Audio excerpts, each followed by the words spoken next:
To our respected scholar and to all the brothers and sisters in attendance, Assalamu alaikum wa rahmatullahi wa barakatuh. We welcome you to the third night of our Muharram program, where we gather to commemorate and honor the life and sacrifice of Imam al-Hussein alayhi salam. Inshallah, before we begin, I just have a couple announcements. I know a couple people mentioned this to me yesterday, asked me, we are accepting, if anyone wants to sponsor money on behalf of someone for any of the nights of Ashura, you are able to. If you just go to the UNI table over there, there's a couple sisters sitting there, just let them know how much you want to sponsor and the name of the individual. Inshallah, that can be done.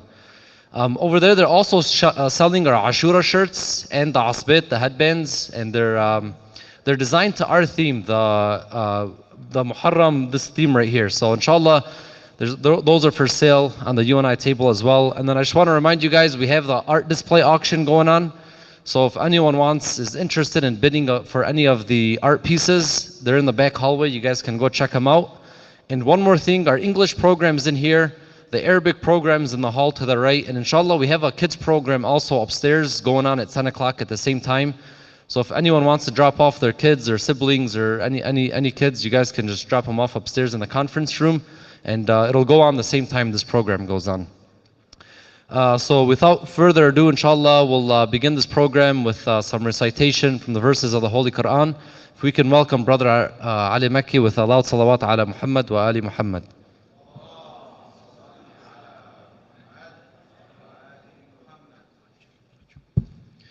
السلام عليكم ورحمة الله. صلوا على محمد وآل محمد.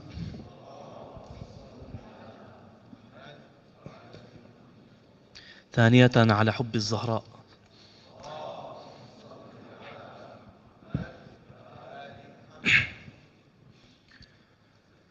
أعوذ بالله من الشيطان الرجيم.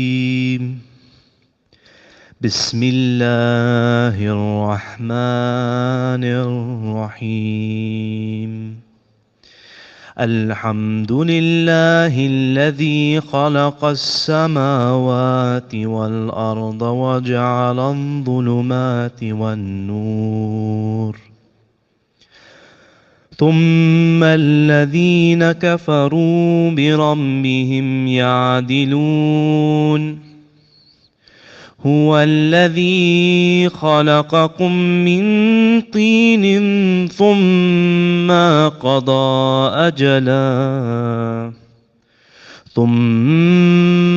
قضى أجلا وأجل مسمى عنده، ثم أنتم تمترون.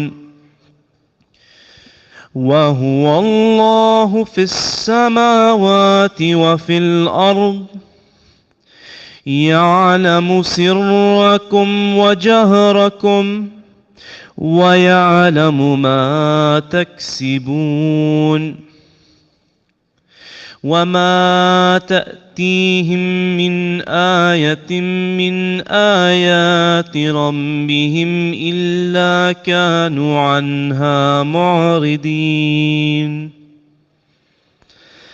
فقد كذبوا بالحق لما جاءهم، فسوف يأتيهم أنباء ما كانوا به يستهزئون. ألم يروا كم أهلكنا من قبلهم من قرن مكناهم في الأرض ما لم نمكن لكم، وأرسلنا السماء عليهم مدرارا، وجعلنا الأنهار تجري من تحتهم فأهلكناهم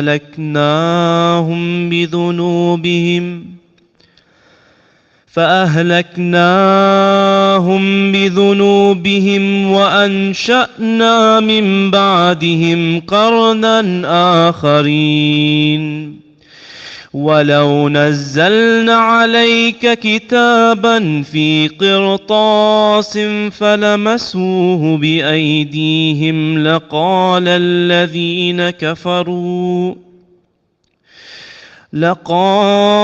الذين كفروا إن هذا إلا سحر مبين وقالوا لولا أنزل عليه ملك ولو أنزلنا ملكا لقضي الأمر ثم لا ينظرون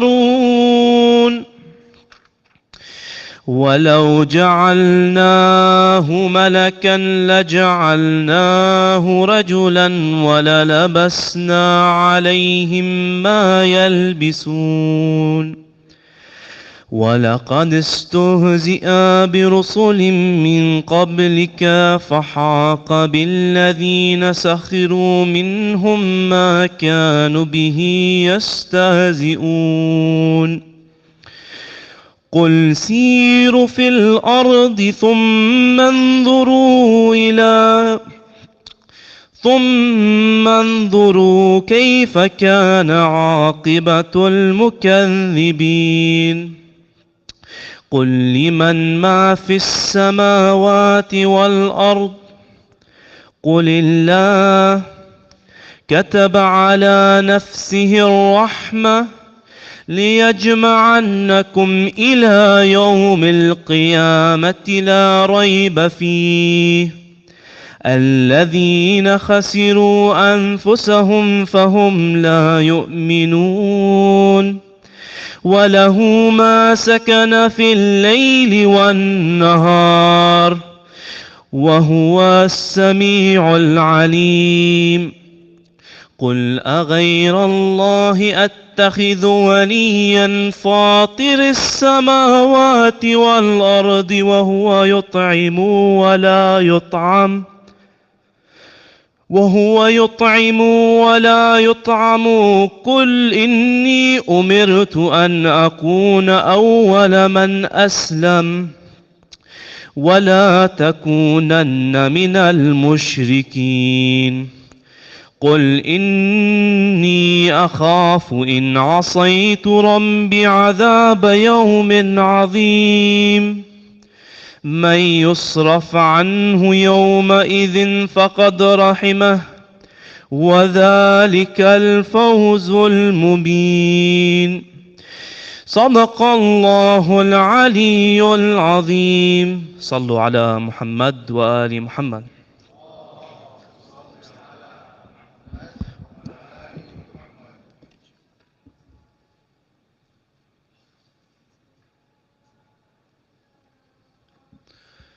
Thank you, Brother Ali Rida, for the beautiful recitation. Inshallah, tonight we'll be continuing on yesterday's topic, love the only way forward. So inshallah, without further ado, if we can welcome Sayyid Ali Musawi with a loud salawat ala Muhammad wa ali Muhammad.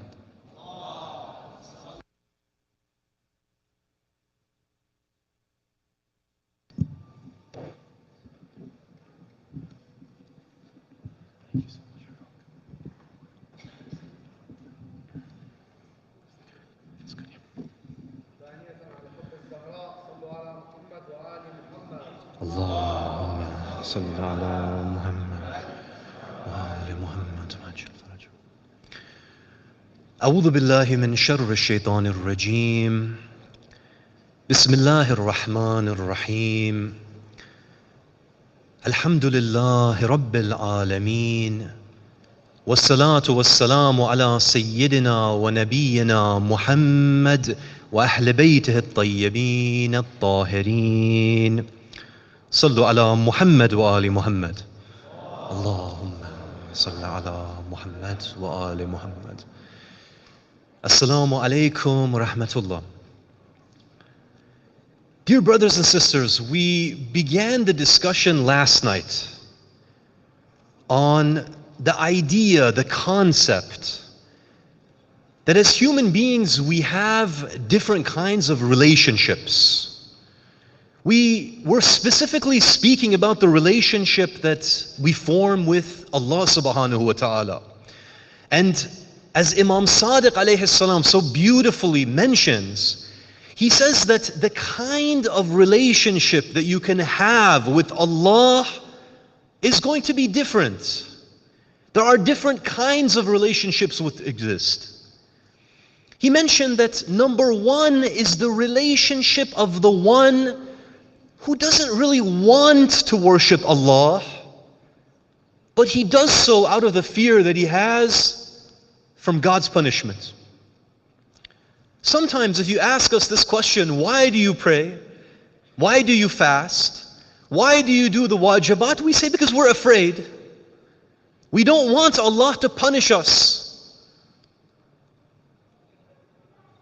The Imam then says there is a second category of those that the issue of punishment maybe is not as big of a deal. They are after the rewards. Because they look at this world around them, they say, look, no matter how much I work and no matter how much I buy and accumulate, at the end of the day, it's so limited. The descriptions that Allah subhanahu wa ta'ala gives in the Quran of paradise, of something that no eye has ever been able to see before. Your mind is not able to conceive of the rewards which Allah subhanahu wa ta'ala is going to give us. They say that this is what motivates me. I want what is there. And then the Imam says there is a final category, and this is the most superior of all categories. He says it is the category of those that are journeying towards Allah and they begin to recognize who and what Allah is. And when they recognize who and what Allah is, they can't help but worship. They can't help but praise and thank and do all of the different acts of ibadah. Many times the idea of Allah that we have, it's a very fuzzy idea, it's a very vague idea. We don't know how we should perceive Allah. And of course Allah subhanahu wa ta'ala, He's not physical.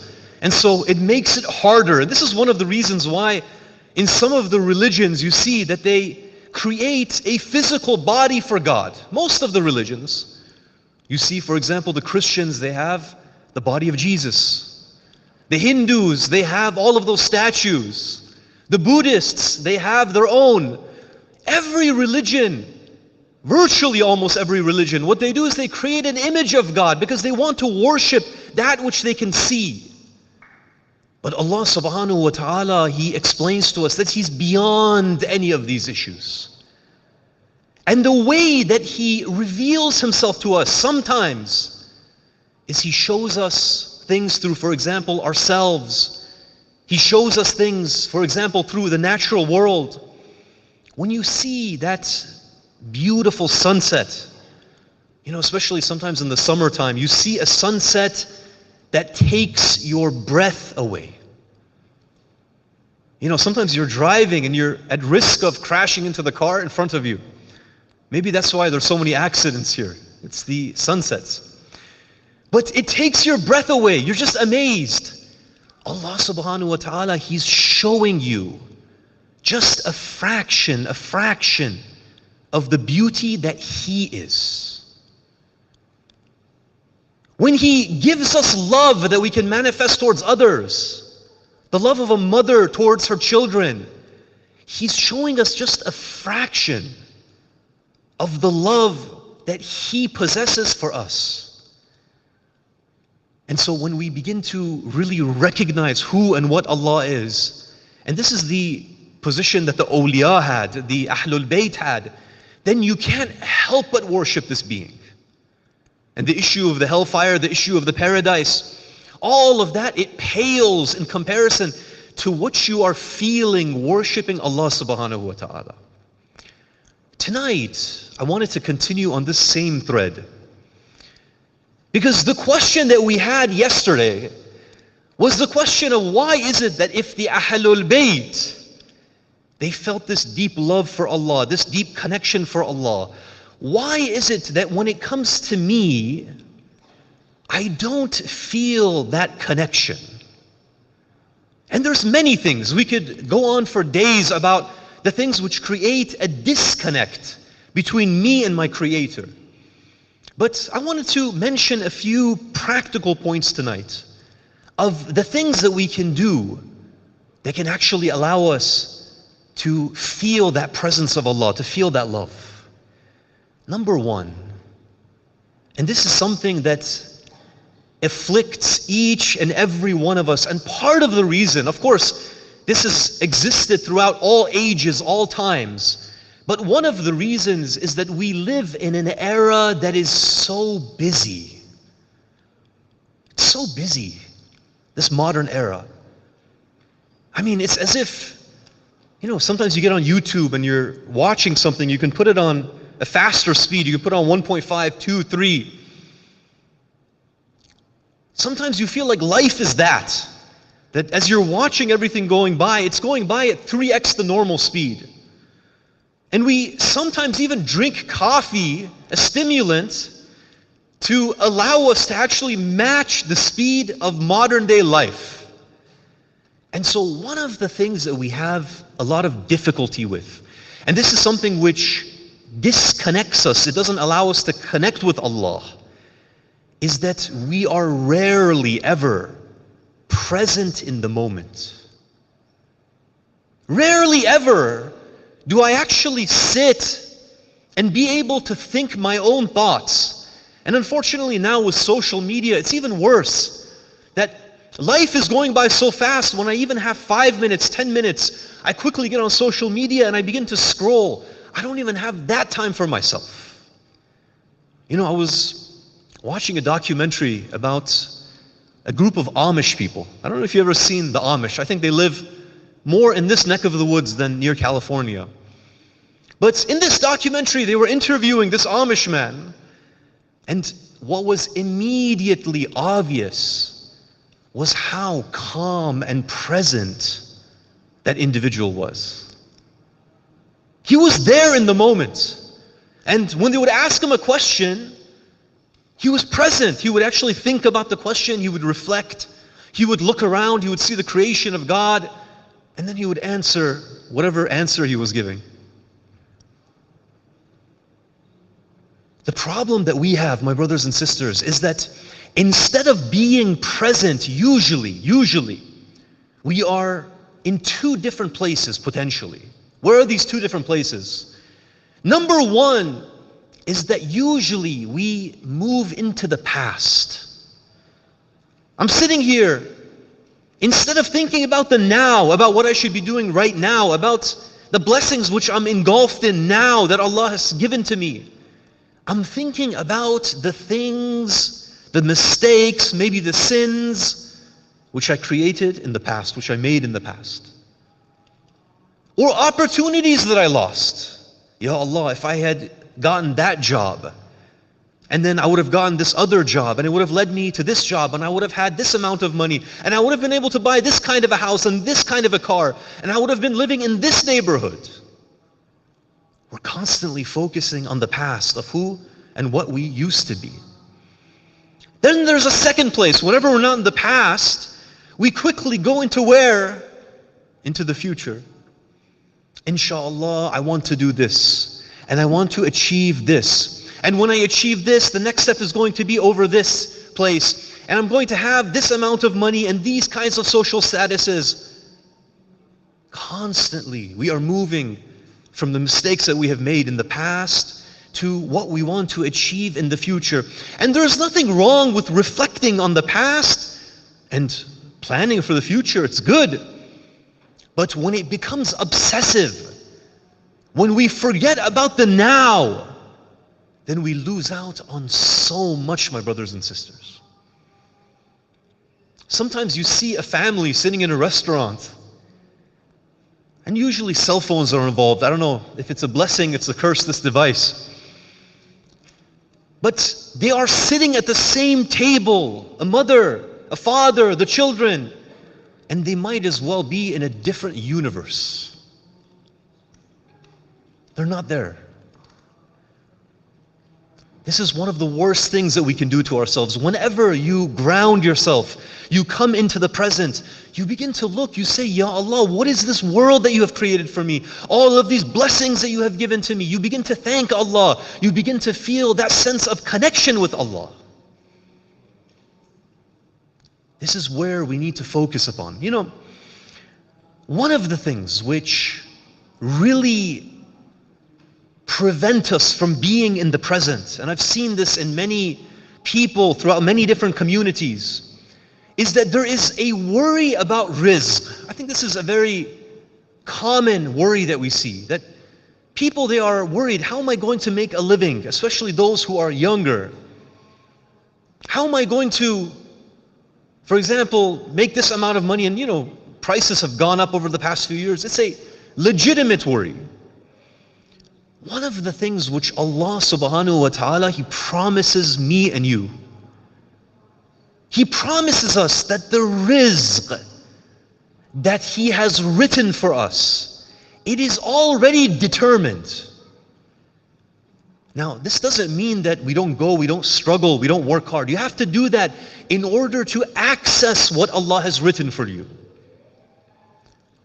But what Allah is saying here is that if you become stressed, if you become mentally occupied, if your mind is in 1,000 different places, it's not going to affect the rizq that I have already written for you.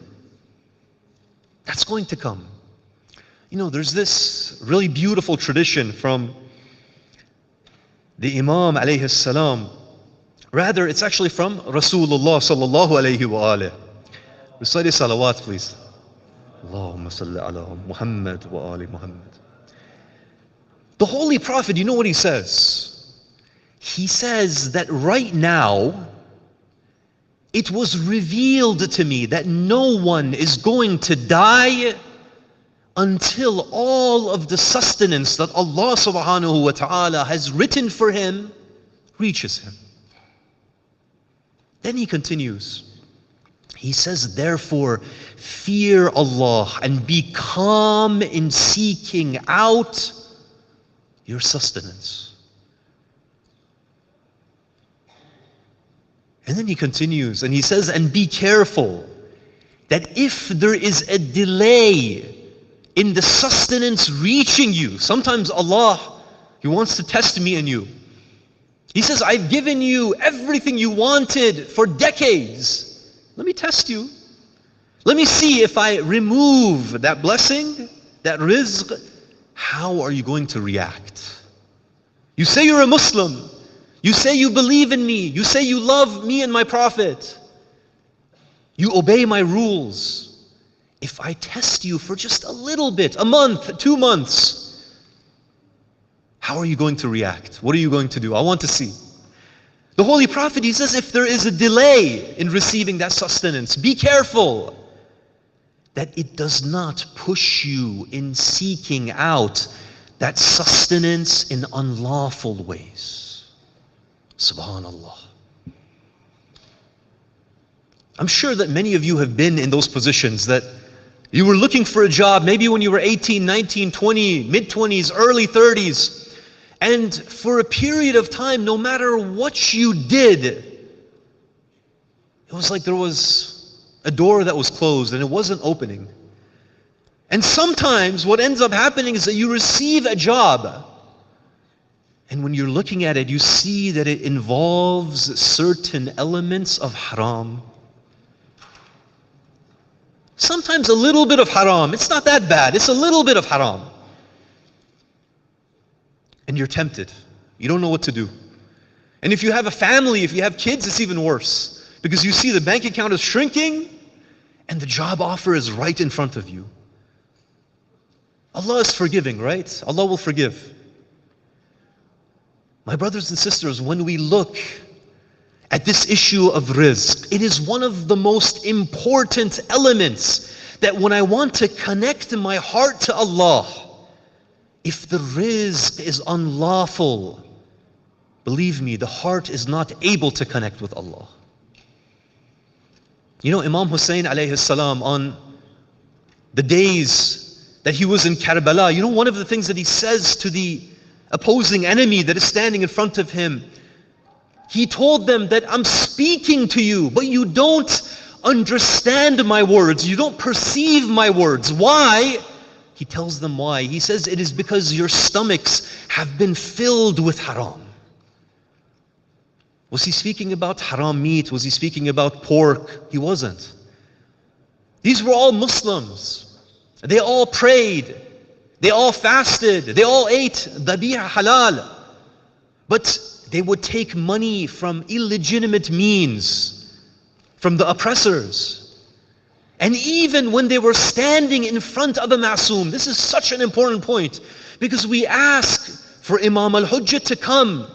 They were standing in front of a ma'soom, but they couldn't recognize the most beautiful creation of Allah. Have you ever wondered how that's possible? How is it that you can stand in front of your Imam and not recognize him? And even worse, you pull out your sword and you go and you attack and you butcher the Imam and his entire family. My brothers and sisters, this issue of rizq, don't underestimate it. If the money that we receive, it comes from oppression, if bombs are being built, weapons are being made, people are being hurt, maybe alcohol is being served and it is being produced, when this creates a harmful effect on the society, and we take that money and we consume that money in the form of food, and with the energy that we receive from that food, we try to connect with Allah. We move our tongue and our vocal cords in dua. How can it be that that dua is going to connect? How can it be that energy that we put into worship, that it's really going to have an effect? Be very careful when it comes to the issue of rizq. And also be very calm when it comes to the issue of rizq. It is something that Allah subhanahu wa ta'ala has guaranteed for us. This was number one, being present, not allowing the mind to go in 1,000 different places. Number two is the issue of thankfulness. I really don't know what it is with us human beings. That's when I look at my own life, I see that Allah subhanahu wa ta'ala, He has given me so much. Literally, I don't know what to do with all of the things that Allah has given to me. If you actually sit and you actually begin to count the blessings of Allah, even if you spent the whole day, the whole week, the whole month, the whole year, you wouldn't be able to stop. You'd keep going until the day of judgment. But for some reason, I don't know why we're like this, we tend to focus more on what Allah has maybe taken away from us in that moment, or what He hasn't given us in that moment. And we mentioned that Allah subhanahu wa ta'ala, He tests us sometimes. He wants to see how we behave.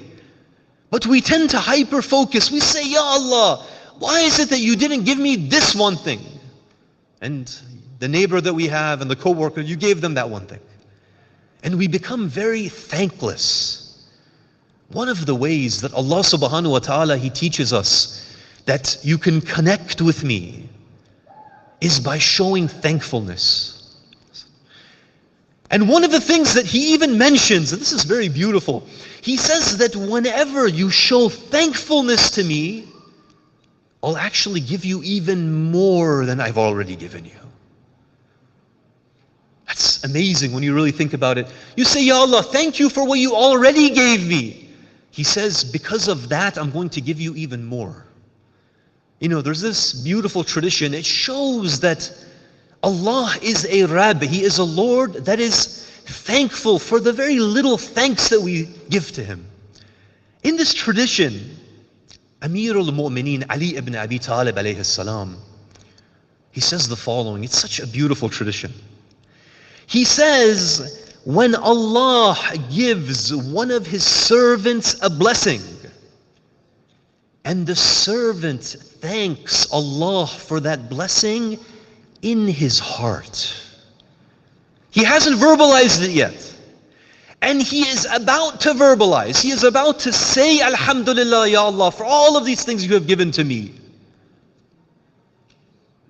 At that moment, it says that before he even has a chance to verbalize, Allah subhanahu wa ta'ala, He makes it wajib upon Himself to increase that servant's blessing even more. This is how Allah behaves with me and you. We show just a little bit of thanks, a little bit of gratitude. He says, I'm going to give you even more than what I had already blessed you with. And one of the even more beautiful things is that when we show thankfulness to Allah subhanahu wa ta'ala, we actually become even more indebted to Him than we already are. You might be wondering how. How can you become more indebted when you show thanks to Allah? I want you to think about this process that happens. Imagine that you begin to formulate in your mind thoughts of thanks. You think about what Allah has given to you, you feel that sense of thankfulness. Your mind sends signals where? To your tongue, to your vocal cords, so that they begin to move and you begin to say, Alhamdulillah. Maybe you even raise your hands, you use the muscles, the body that Allah has given to you, and you even raise your hands in thankfulness. In that moment, how did you show thankfulness to Allah? You showed it with the mind that He has given to you. It's not yours. You didn't build it. With the hands that Allah has given to you, with the tongue that Allah has given to you, with the vocal cords that Allah has given to you. And when you say Alhamdulillah using what Allah has given to you, then you become even more indebted to the Creator that had given you in the first place. This is one of the ways, my brothers and sisters, we show thankfulness. We feel that connection with the Creator. This was number 2. Recite salawat. Allahumma salli ala Muhammad wa ali Muhammad. Number 3 is that when we have a positive opinion of Allah, it changes the way that we behave.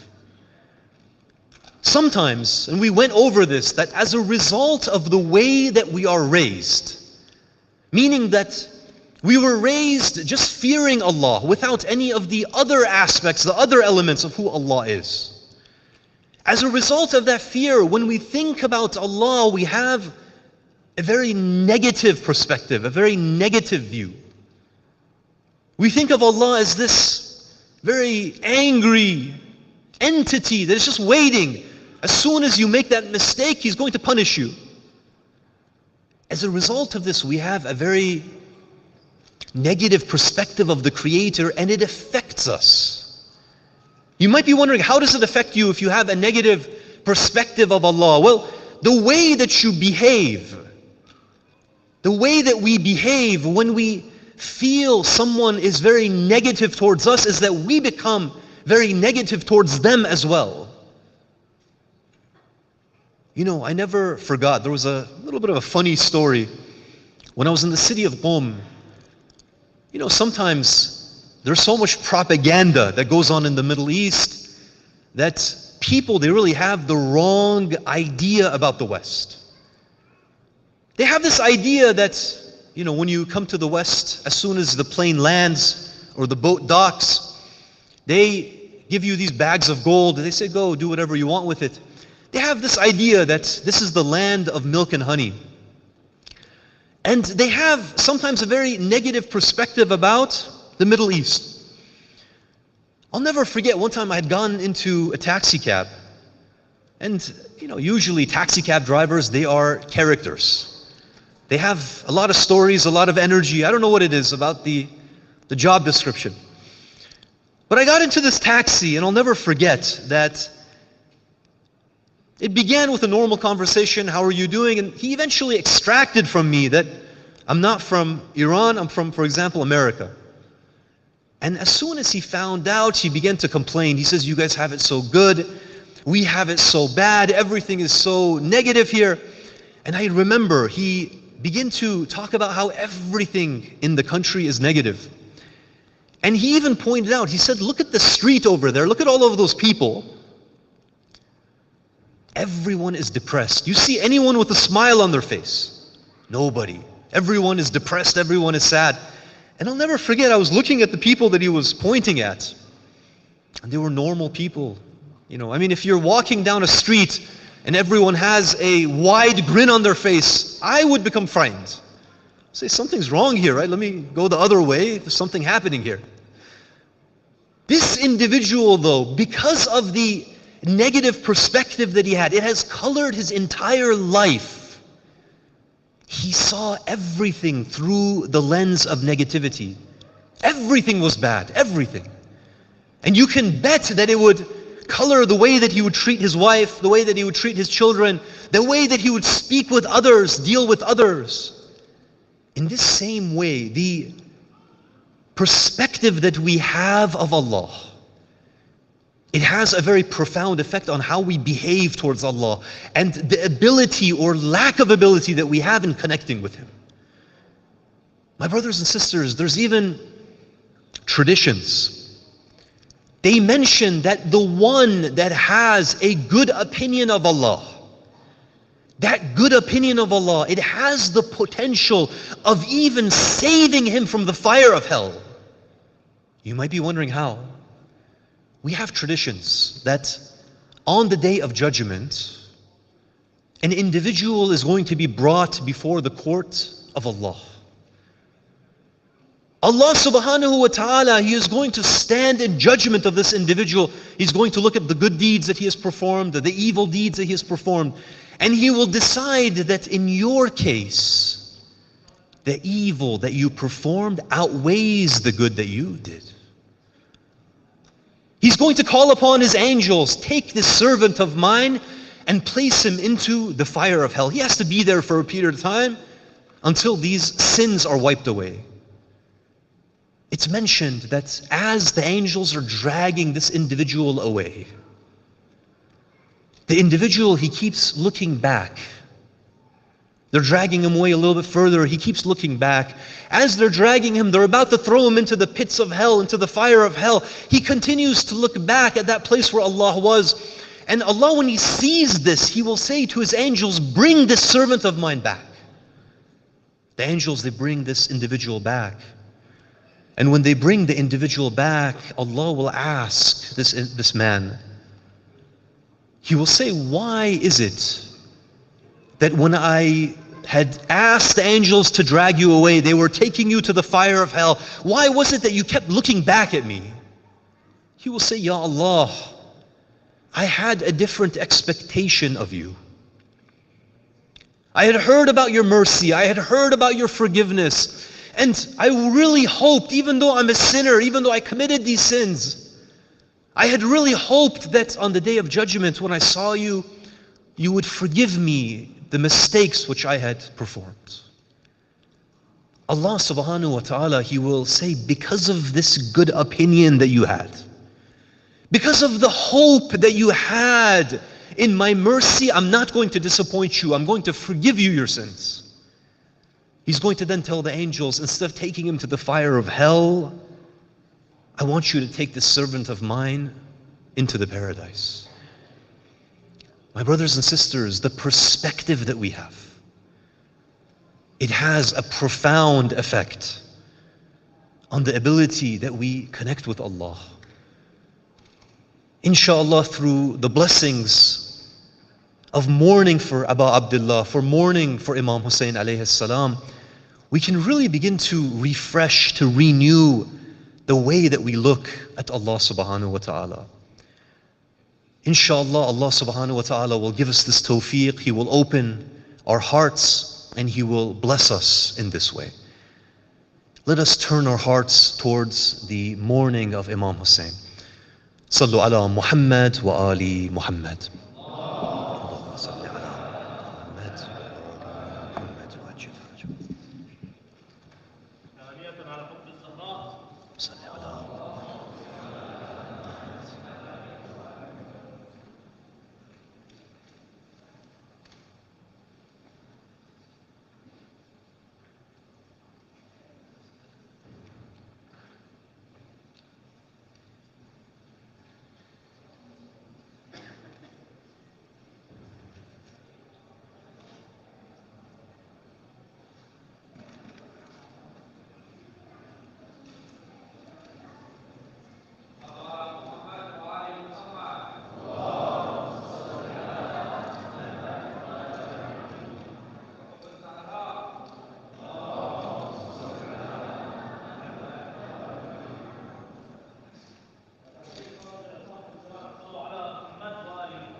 صلوا على محمد وآل محمد.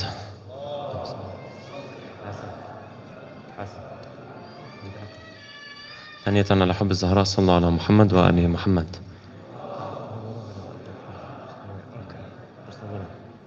ثالثة لتعجيل فرج مولانا صاحب العصر والزمن صلوا على محمد وآل محمد. اللهم صل على محمد وآل محمد.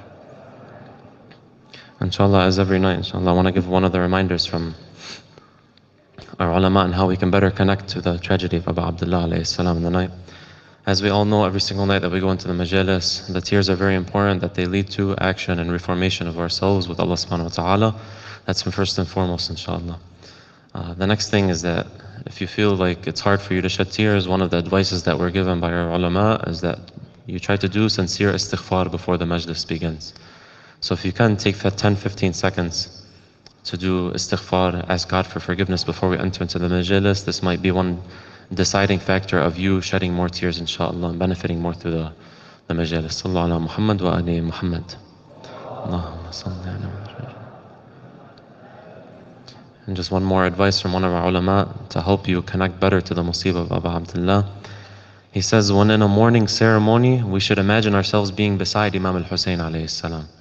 This means we should strive to reflect in ourselves the state the Imam and his companions were in. Once we are in this state, we can't help but shed tears for the Imam. So it's very important that if you can't cry, put your head down in grief, as they say. You'll get the reward as if you were crying. Try to imagine yourself next to the Imam, in the tent of the Imam at Karbala. This will also be an aiding factor, inshallah, to help us grieve. Sallallahu ala Muhammad wa ali Muhammad.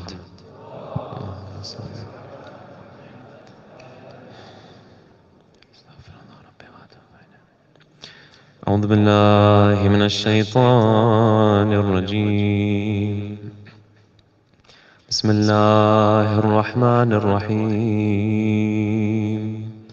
اللهم صل على محمد وآل محمد. اللهم صل على محمد وآل محمد. صلى الله عليك يا رسول الله. صلى الله عليك يا أبا عبد الله. صلى الله عليكم يا أهل بيت النبوة وموضع الرسالة ومختلف الملائكة. May Allah's peace and blessings be upon you, our beloved Holy Prophet, and the Ahlul Bayt. It was in your homes that Allah blessed us with guidance and revelation, and upon you descend the angels day in and day out.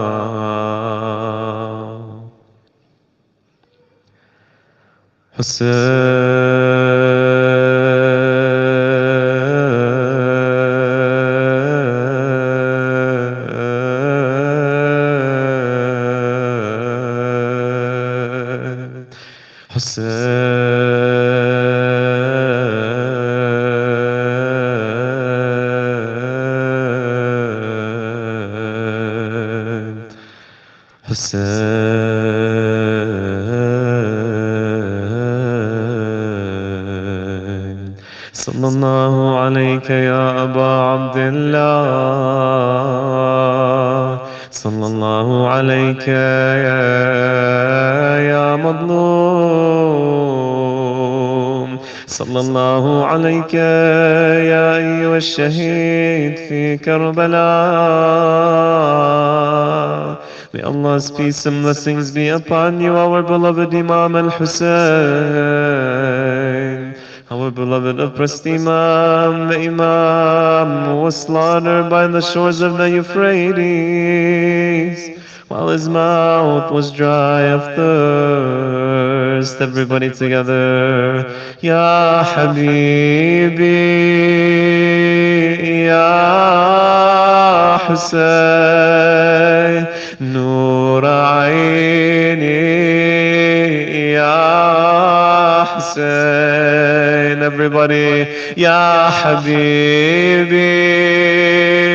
Ya Hussein, Nur Aini, Ya Hussein. Our beloved Hussein, light of our eyes, Hussein. Ya Rahmatullah al-Wasi'ah, Hussein. O vast mercy of Allah, Hussein. Tonight is the night dedicated to the arrival of the caravan of Aba Abdullah to Karbala. Tonight is the night of the arrival at the land of the greatest tragedy in history, brothers and sisters. Tonight is the night that we remember the killing of God's proof, where he arrived, Aba Abdullah, along with his family and companions, in the captivity of the women. It is said that after a long journey, it's reported that the horse of Aba Abdullah came to an abrupt stop and would no longer move forward.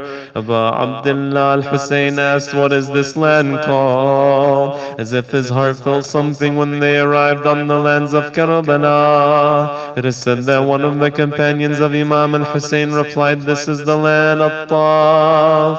Imam al-Hussein then asked, "Does this land have another name?" Another companion said that this land is known as Al-Ghadiriyah.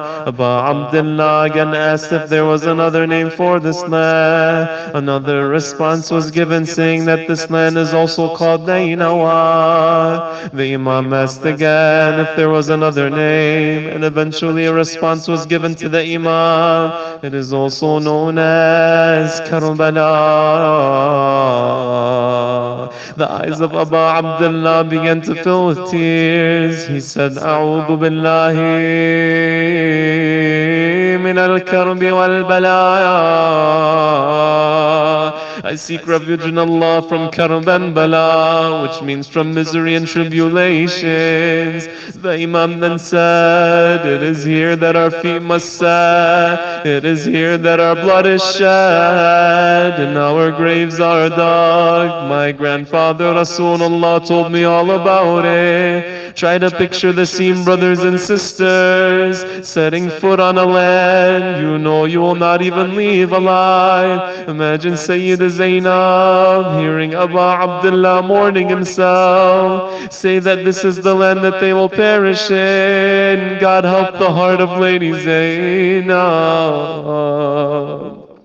Aba Abdullah began to speak to his sister Zainab alayhi salam, saying, "Sister Zainab,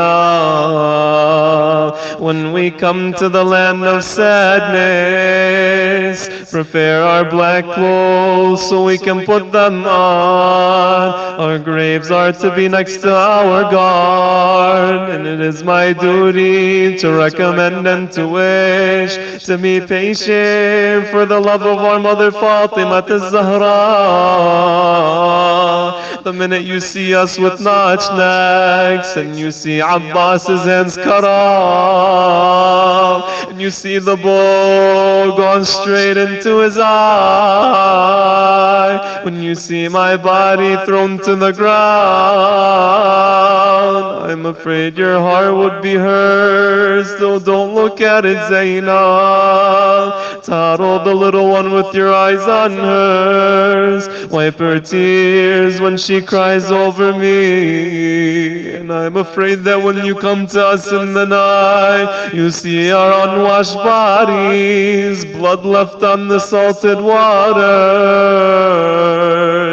Allahu Akbar. It's a difficult situation for her to hear the Imam mourning himself. Imagine that she later saw the bloodshed of Karbala with her own two eyes, along without her siblings. She entered Karbala with her brothers, with honor and dignity. But how did Sayyida Zainab leave Karbala? Our dear Imam Mahdi, this is your Auntie Zainab. The farewells have anguished her heart. May our souls be sacrificed for her. Imagine her after the tragedy of Karbala, looking at the body of Abu Abdullah, beheaded, trampled, and cut up on the plains of Karbala, burning under the hot sun. Imagine her last look at her brother before being taken captive for hundreds of miles in the desert, humiliated through Kufa and then to Damascus.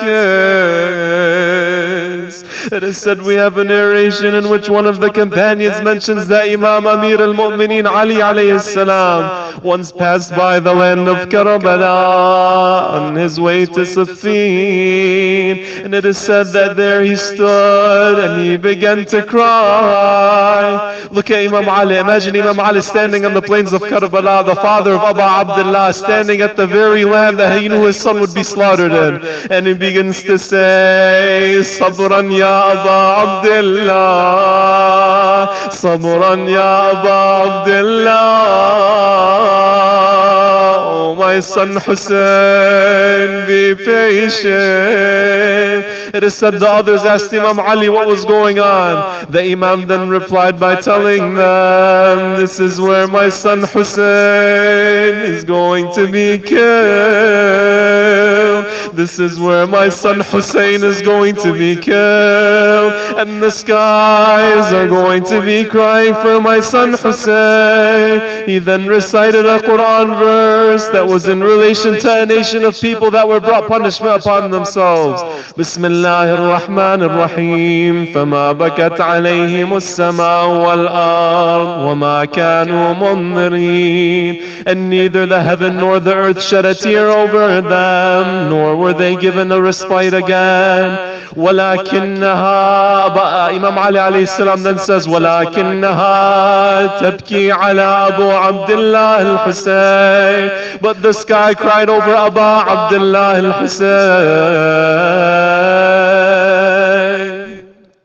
How many years have we wept in the eye your name is kept. Hussein will never forget. Hussein will never forget. You call for help, the soul hears. We can fill seas with our tears and drown all those swords and spears, and drown all those swords and spears. We heard when for help you'd call. We heard when your help you'd call. Our tears caught you when you'd fall. Oh Hussein, hearts to you crawl. Oh Hussein, hearts to you crawl. Oh, swords on you would pray. Oh, swords on you would pray. Hearts ask as from grief they sway. Help those hearts on Judgment Day. Help those hearts on Judgment Day. Everybody together. Wa Husayna, Wa Husayna, Wa Ghariba, Wa Shahida, Wa Husayna, Wa Shahida. Everybody, let us all send our salams to Abu Abdullah from now until the 10th of Muharram. Ya Husayna, Ya Husayna, salamun min qulubin أنت فيها. Everybody. يا حسين سلام من قلوب أنت فيها. يا حسين لك الأرواح حرا نفتديها. يا حسين peace be upon you from all the hearts you are in. Ya Hussein, peace be upon you from all the hearts you are in. لا حول ولا قوة إلا بالله العلي العظيم. إنا لله وإنا إليه راجعون. وسيعلم الذين ظلموا آل بيت محمد أي منقلب ينقلبون والعاقبة للمتقين. To Allah we belong, and to Him is our return, and soon the aggressors will know what change their affairs will take, and the end result will be for the righteous. Ya Allah, in the name of Hussein, by the right of Hussein, by the thirst of Hussein, Ya Allah, we ask you to forgive our sins. We ask you to allow us to shed tears and make a change through these majalis for Abu Abdullah. We ask you to give us a good end on the path of truth, Ya Allah. We ask you to fill our hearts with the love of Muhammad and the family of Muhammad. We ask you to cure our sick ones and forgive our deceased, Ya Allah. We ask you to bring victory and relief to the oppressed all around the world, Ya Allah, specifically those in Palestine, Ya Arhamar Rahimeen. We ask you to hasten the return of our Master Imam Sahib al-Asri wa Zaman, and to make us amongst his loyal supporters, Ya Allah. برحمتك يا أرحم الراحمين. وصلى الله على سيدنا محمد وآله الطاهرين.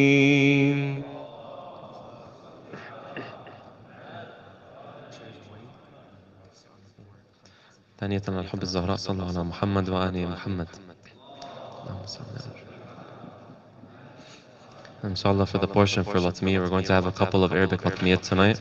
If the brothers can just stand and the sisters move to the back, just so the brothers can come up into the front, inshallah. If we can move the chairs to the side. And for the Latmiya tonight, the brother is going to have the brothers come in the front on your knees, inshallah. Sallu ala Muhammad wa ali Muhammad. Allahumma salli ala Muhammad.